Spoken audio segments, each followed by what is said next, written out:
personal interview with Zoysia grass, both to provide my experience with Zoysia grass compared to St. Augustine, but also to do some experimenting with how YouTube, Google, and Facebook are optimizing search results. Now, obviously, the term Zoysia is a fairly low volume search term, but what I'm finding is dramatic changes in the Google search algorithm, and this has applications to everyone, no matter what your business is. If you happen to be a plumber, or you own any kind of business, and you did your appropriate research and set your business up and doing search terms in Google, maybe you were paying somebody a lot of money for search terms. If you're not paying attention to it, you don't catch that Google does an algorithm change and completely wipes out your search results.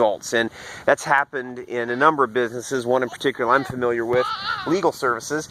So now we're just trying something different on a completely different and unique search term. So this is Zoysia grass, and comparing Zoysia versus St. Augustine in this short video here, and we'll see how quickly this video ranks because it's a very topical, very personal video and very real search results. So part of the reason why we went to Zoysia was because this lawn here experienced every couple of months lots of disease, lots of problems with weeds and fungus, and so the landscape guy said, yeah, we're seeing a lot of that. And quite frankly, you can see it in the neighborhood where there's disease and fungus and problems with St. Augustine that are not responding to traditional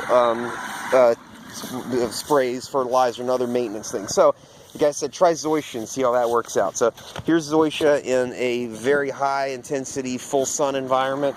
Here's the same Zoysia in a shade environment. This is a 6-month-old installation with moderate watering, but obviously good care being taken. And one of the important things was that it's hand mowed, and it's mowed with a rotary mower. That was one of the things that they said was important, is you have to get a good old-fashioned rotary motor.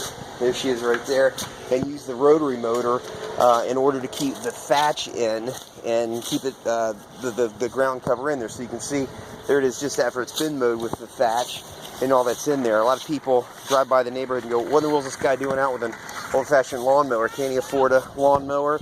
And the answer to the question is, I probably could, but there's both the health benefit of actually being out there and doing it by hand, but more importantly, and the reason is that because this Zoysia grass wants it to stay in there so that that ground cover fertilizes it and keeps out the other pests. But anyway, so rather than using all kinds of fertilizer and all kinds of chemicals, we're using hand mowing and the thatch itself, and you can see far superior to what's just even across the street in obviously the same environment. So we'll post this video and see how quickly it ranks as an experiment to see what's happening with the Google search algorithms.